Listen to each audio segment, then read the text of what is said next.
All right, welcome back to episode 15 of The Pit. I'm Drew Pavon here in Columbus, Georgia for your Georgia Regional Sports Show. I'm joined by Joseph Doring out at WRDW in Augusta, Georgia, and of course Ryan Kelly down in Tallahassee, Florida. Guys, a lot to talk about in this upcoming week. Georgia baseball, Georgia Tech baseball, Georgia softball getting to host a regional after an impressive SEC tournament performance. We've got to start with the Dogs, though.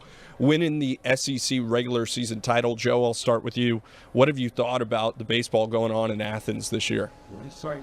Yeah, I think it's incredible. Wes Johnson in his third year as head coach, on pace to host Georgia's third straight regional since he's been there. And this is the first regular season title that the Dogs have taken home since 2008. Coincidentally, that was the last time that Georgia was able to make it to Omaha. So history seems to always repeat itself. Let's hope that this is the year for the Dogs to be able to finally get back to the promised land. But I'm just loving what I'm seeing so far. 9-game win streak going into the SEC tournament later next week, and it just couldn't be a better time right now to be a Dogs fan, rooting on some good baseball there. I've loved what I've seen from the pitching staff.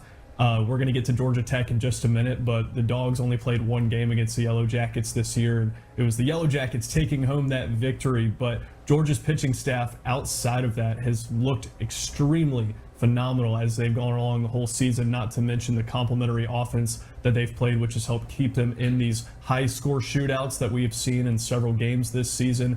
We talked earlier this year when we kind of first started the Pit how Georgia was going to kind of look this season, and I don't know if any of us projected that the Dogs would have as good of a season as they have had this year. Coming off a sweep against LSU, that's no easy feat. We haven't seen the Tigers be as good as they have been in recent years, but going down to Baton Rouge and sweeping the Tigers is always a good feeling for them. So loving what I'm seeing so far out of Georgia baseball. Yeah, absolutely. I think when you hit 138 home runs on the season, it definitely helps, and you lead all of college baseball at that stat. But like you said, the pitching staff has slowly developed as the season's gone on. Obviously, you look at the box score and their numbers over the season. They have an ERA of 5 total as a team, and you know how this SEC is. This league is deep with power pitching, especially a team that you face later in this week at Auburn, which is going to be a top 5 matchup and a great way to end the year before you head to Hoover for the SEC tournament. Ryan, how do the Dogs just impress you so far, and can they keep this peak win streak going into the SEC tournament? Well, pitching and power, you absolutely said it. And when you play in a ballpark like Foley Field that plays as small as it does sometimes, I mean, feed the trees is a slogan for a reason, right?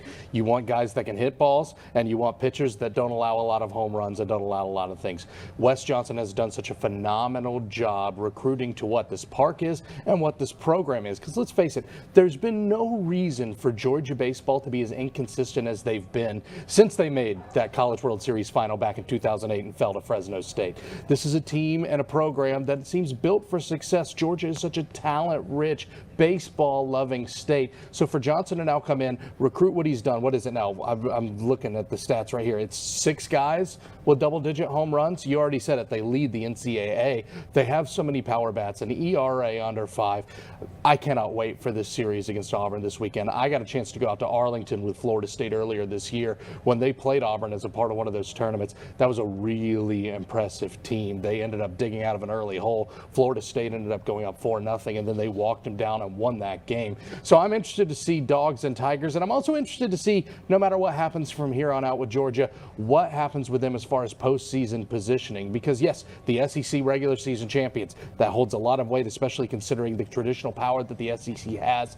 But you look at RPI, fellas, and you see a team that's about mid-teens. I'm kind of interested to see how that works out. I know D1 has them projected as the 3 seed overall, ironically, just 1 seed behind Georgia Tech. So I want to see how the Dogs kind of figure out these last 2 weeks playing against Auburn and what's sure to be one of the conference series of the year in the SEC. And then, of course, the SEC tournament in Hoover. How does that shake out before Selection Monday comes around? Absolutely, and the SEC tournament will start next week in Hoover, Alabama, but the team in Athens having a great year, but the team in Atlanta having, I'd argue, even a better year, historic year on the flats right now for Georgia Tech. I think they're number 3 if the polls came out today, if I'm correct with that. They're sitting on 3 according to D1 Baseball. They lead the nation in average with 358, RBIs, OBP. Pitching staff's great. They're riding high. They're ripping through everyone in the ACC over the past 4 series, and they continue just to play great baseball. Kind of easy slate to end the year before they get into that ACC tournament. Joe, what have you thought about the Yellow Jackets this year in a historic year on the flats? Yeah, we talked about it before the beginning of the season, and it was the fact that they have all these super seniors for Georgia Tech, and my oh my have they stepped up, because the Yellow Jackets are cruising as of late. 42-8 on the season. As you just talked about, Drew, a dominant powerhouse in the ACC. It's hard not to look at them as the favorites to win the ACC tournament, let alone make it to Omaha and possibly bring home a World Series title. They haven't been there since 2006. I don't think you can argue that there's no shot that they make it there this year. The Jackets have just been rolling. The pitching staff is unbelievable to watch it. Honestly, some days and some series it looks like an MLB farm system out there with the way those guys are able to operate, come in, step in one after the other, and close out games. I really think Georgia Tech has what it takes to make a deep run this year. It's just going to come down to consistency. Something that I did want to note is the fact that if you look at their home record, they are 30-3 in Atlanta. But when you go on the road for Georgia Tech, they're just 10-5. So they got to get comfortable being uncomfortable. When you go into another team's environment, which it doesn't look like they're going to have to do until possibly they get to Omaha and they're playing at a neutral field.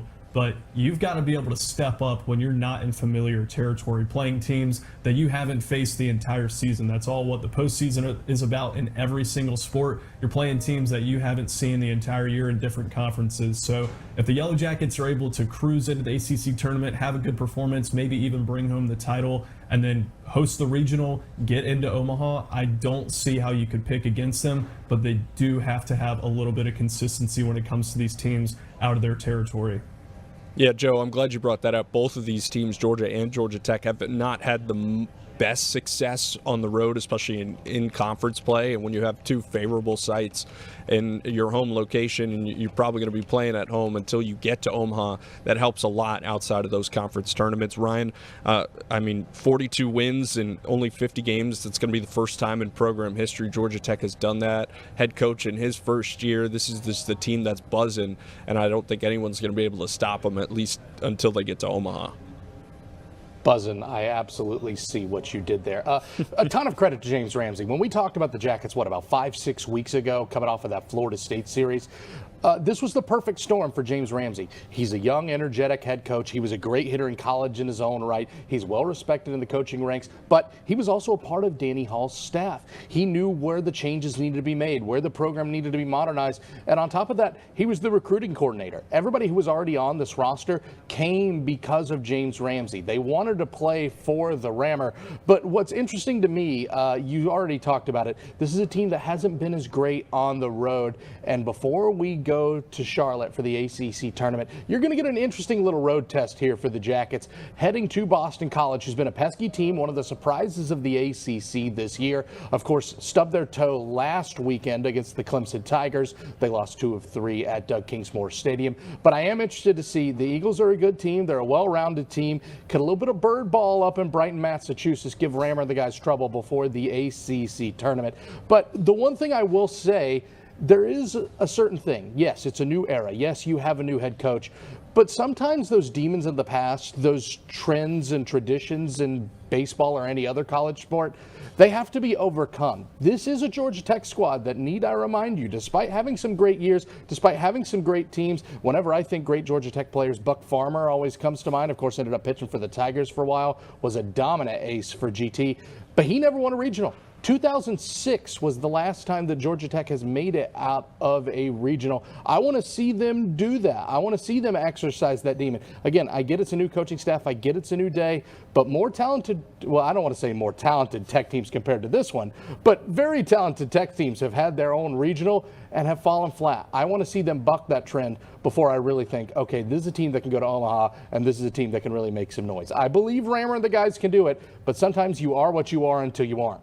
Yeah, absolutely. I love that, Ryan. And regionals is a huge test for that, and that'll be in just a couple weeks from now, and we'll be talking about Georgia Tech and the Dogs hosting regionals. But speaking of Dogs hosting regionals, UGA softball announced last night, thanks to the NCAA selection show, the 10-seeded Dogs will be hosting, and what I feel like they have half the state half the states of Carolinas with Clemson, UNC Greensboro, College of Charleston, all coming to Athens this weekend. Third time under Coach Baldwin, they will be hosting a regional round in Athens, all beginning on May 15th. Joe, this is a good feat for Georgia softball after an impressive run in the SEC tournament. You feel like they're ready and can get past these three teams to get to a super regional?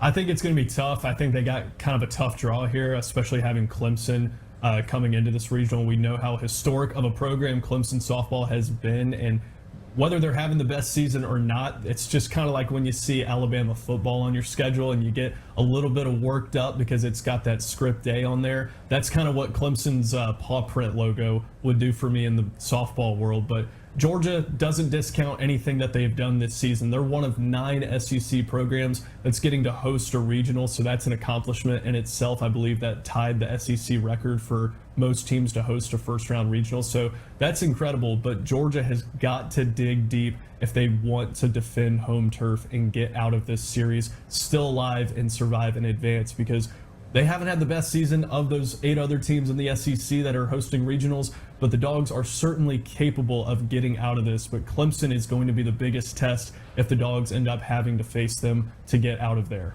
Yeah, absolutely. And go through the SEC tournament. Patrick Murphy, the head coach of Alabama, said it on Saturday night that, this tournament is just a gauntlet, and it prepares you so well for the region and regionals and the super regionals when you get down to it, because you just went through the hardest conference in all of college softball, especially with Texas and OU joining just a couple years ago. It's a mega conference now in the world of softball. Ryan, what do you think the Dogs have to do here to get to a super regional? Show up and play Georgia softball. Clemson has been a very good program since they've come into existence over the last decade. But looking at this ACC, looking at how this year was, covering Florida State and seeing how they've handled some of these teams, this was a conference this year that was Florida State, Duke, Virginia Tech, and a chasm, and then just about everybody else. Clemson has taken a little bit of a dive this year. They certainly have that championship calendar DNA. They know what it takes to win at this position, but the Dogs are just more talented. The Dogs are just better. They've gone through a much tougher league in the SEC. I think Georgia, really, if they just play their game, they don't let themselves get into their own head, this is a team that can roll through this regional into a super, I should say. Yeah, absolutely. Also to mention, Georgia Tech, one of the last 4 teams in. We'll see what the Yellow Jackets can do, if they can scrape by, but still nonetheless made a regional. All right, that's enough baseball and softball talk on the college side, but the Atlanta Braves returning home this week after a long West Coast road trip. We'll recap it all coming up next on The Pit.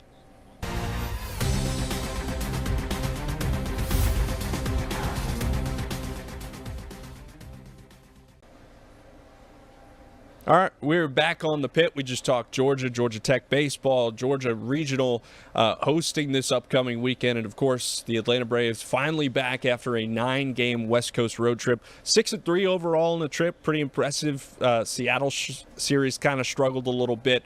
Ryan, I'll start with you. What do you think of the Braves over this sunny West Coast trip?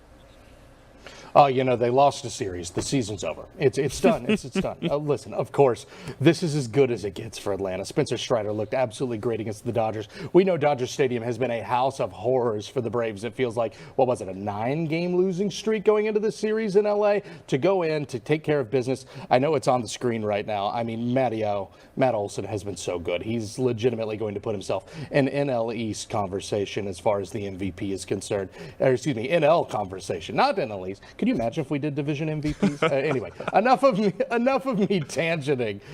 Olsen has been so good. Strider is starting to hit his stride. But there you see, right there on the bottom, the Cubs are coming to Truist on Tuesday. The first team since the Dodgers did it in 1955 to have 2 9-game or more winning streaks at this point of the season. The Chicago Cubs are. This feels like an unstoppable force versus an immovable object. I cannot wait to see these two play this week. Yeah, absolutely. Joe, your thoughts on this past trip and how these Braves are continuing to just roll through?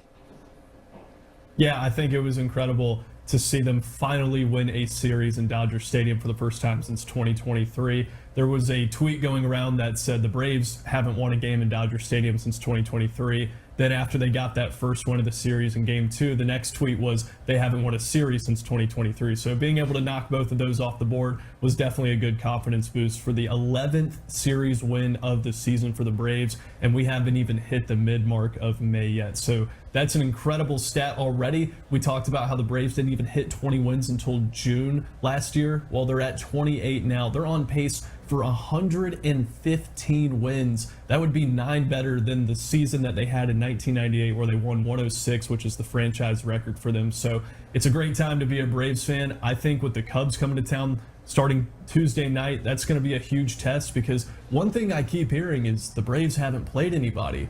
Well, how do you play anyone when you're the best team in baseball? You're on the top. It's hard to knock off the champ when you are the champ right now. You just took down the defending World Series champions and series on the road in their territory. Now you come back home for a 6-game stretch against the Cubs and then the Red Sox. I think they got a great chance to play the Cubs tough and honestly win the series or outright sweep them. We've seen how the Braves can perform at Truist Park this season. They have been almost unstoppable. Matt Olson, as you mentioned, Ryan, looks like the NL MVP frontrunner at this point. He is just absolutely launching baseballs, and whether it's a ninth inning home run, solo home run like we saw him do in Game 3 against the Dodgers, or he's putting a huge impact in the early parts of the game. Matt Olson has continued to be the hero that the Braves need when they need him most. Mauricio Dubon with a bases clearing double in the game on Sunday to bring home 3 runs. That's just stuff that we didn't see from the Braves last year or even the year before in 2024. When the Braves had runners in scoring position, they could not get them across home plate to save their lives. So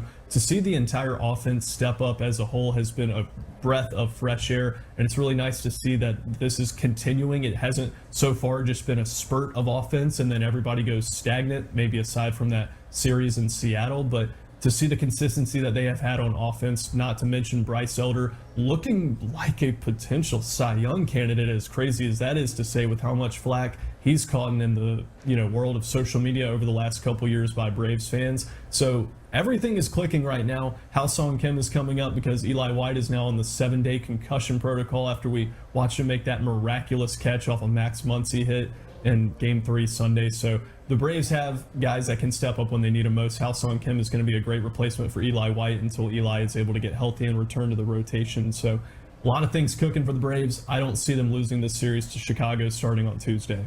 Yeah, it's going to be a great test for them. These are going to be 2 teams right now that are I think the Cubs are the 3rd best team in baseball right now, if that still holds, but they're the 2nd best team in the NL, and this is going to be a great test when it comes down to, all right, you got to run through this gauntlet of the NL when it gets to the playoffs, and it'll be great to have that atmosphere at Truist Park for a couple midweek games, and the Cubs have been riding high on some big win streaks, but I'm glad you mentioned Bryce Elder. I got it down and checking the stats last night after that game against the Dodgers. Best pitcher in baseball. Believe it or not, I saw a tweet that was like comparing between Paul Skeens. They're like, are we ready for this narrative yet? That he's got better numbers right now than Paul Skeens. But everyone's rolling right now. Dubon has been great. They kind of have this next man up mentality. Dubon's like, great, put me in left field. Like, here comes Ha-Seong Kim. He's going to play shortstop. Like, they're rolling right now. And if they can keep this going, success looks good. And if you keep that going, it's a long season. We're over a quarter way through. But being at the top right now is a good spot to be in. Obviously, 115 as the projected wins. I don't know if that'll hold up. We always get to this point of the season where teams are like, hey, they're on pace to break the record for wins, but it's a long season for a reason, and everyone has their ebbs and flows. But Braves coming up this week, Tuesday night versus the Cubs. That's going to be a great series, and of course they'll finish off the weekend with the Red Sox. But the NBA draft lottery was Sunday night. We still got a lot to talk about. The Hawks had a 40% chance to land a top 4 pick and just didn't really fall their way. Well, we got to talk about it coming up next on The Pit.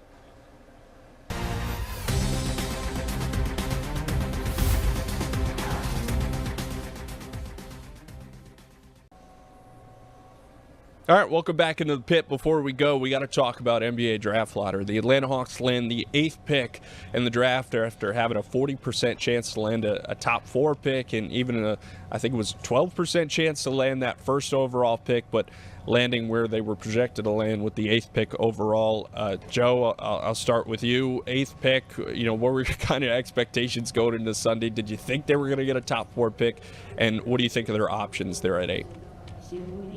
we can talk about the NBA draft lottery and how, official it is, but we don't get to see the balls drawn live on TV. And that's my biggest gripe with it. I want to see the lottery balls come up out of the machine so I can at least tell myself that this is not rigged. But we did see the Hawks get the first overall pick 2 years ago, and it was one of the weakest draft classes we've probably ever seen. And I didn't foresee the Hawks getting the number 1 overall pick this year, but I don't think I saw them getting as far back as 8. Drew, we talked before we started recording the show today that the fact that this draft class is so deep, having the 8th overall pick, not the worst thing in the world. There are so many guys out there that you can pick up for the Hawks' young roster right now. And we've talked about this on previous episodes of The Pit. This has been a season for the Hawks that was all gravy. You didn't expect to make it to the playoffs or even sniff the play-in tournament at one point. And then they just turned it around. They made it into the playoffs. They got 2 games over the Knicks, who have just swept the Sixers, and they're moving on to the Eastern Conference Finals. So the future is bright for Atlanta, and if you can just find any one of these guys and just pick them up as a rotational piece or a potential starter, I think you're in good shape, because I didn't see them having the number 1 overall pick. I maybe could have seen them being in the top 5, but I still don't think they lose an advantage being down there at 8. Now, if we were talking about the late teens or the middle teens, then that would have been a little bit of an issue for me as a Hawks fan, but I don't see Hawks fans being too upset about having the 8th overall pick. Yeah, I think having 8 with just how deep this class is with college talent that we've been able to see, like, Hawks need a guard. We're not sure. I'm pretty sure McCollum's deal is up, and we're not sure what they're going to do with him. But if you could bring in a legit point guard to pair with Johnson and Nickeil Alexander-Walker, this is a class to do it with the depth. Just because Darius Acup's a really talented player. I don't know if he'll stick around to 8. Kingston Flemings is another great one. Michael Brown Jr. Ryan, who do you think the Hawks should kind of target here with that 8 pick? Honestly, I'm with you. I think a guard could be certainly a place to go. Yeah, the Hawks ended up getting the 8th pick. It's one pick for every field goal that they made in the first half of Game 6 against the Knicks. So, sorry, I've been waiting on that joke all day. I have to say, to the earlier point, listen, you want a good player, and the good news is this is a draft where there is depth in terms of what you're getting. Yeah, you didn't get the top 4 pick. Yeah, that stinks. Yeah, the odds were in your favor. Yeah, the NBA draft lottery is dubious, to say the least, to the casual fan or the average fan or anybody who really watches this and raises an eyebrow. I mean, remember, what was it? The Cavs got 4 straight first overalls or whatever it was. What was it, about a decade and a half ago? I don't know. I'm older than you guys. But what I am trying to say is this. If you're going to have a draft where you pick 8, it may as well be in a year where you made the playoffs when you weren't supposed to, and you made this great run when you weren't supposed to, and you're playing really well, and you're gelling behind Quinn Snyder and his philosophy and what he wants this team to be. And by the way, you can still get a decent player. I think a guard will probably be where they go, depending on where some of those pending free agents end up. But overall, no matter where you go, as long as you get a decent, productive player, you're going to have options there at 8. And you can't always say that about the NBA draft. Absolutely, and I think having draft capital helps, especially with this team that, they made the playoffs. They won 2 games against the Knicks, which seems like a pretty good feat right now when you look at what the Knicks just did to the Philadelphia 76ers. But having pick 8 and pick 23, draft capital might help if you want to make a move, especially with Giannis Antetokounmpo announcing that he is seeking a trade from Milwaukee. I know there's some other teams ahead of them that have capital that are willing to go out and get Giannis, but definitely a great situation with what you have to kind of facilitate with the free agency, figure out who you want to keep and who you're trying to look at when it comes to the draft and all the logistics sense of that nature. But Washington Wizards getting the first pick, probably going to be A.J. Debonsa, but a ton of talent with just how deep this class goes. I think the 4 or 5 guards that may be there at 8 may have been top 4 picks in a couple, like that 23 draft where the Hawks had that first overall pick. So you got to take the wins where you can. You're like, yeah, we got the 8th pick, but this is such a deep class that we're walking away with probably a starting point guard, starting shooting guard when it's all said and done. But hey, that's all the time we got for this episode of The Pit. Thank you for joining us, and check back in next week on Monday to catch everything Georgia.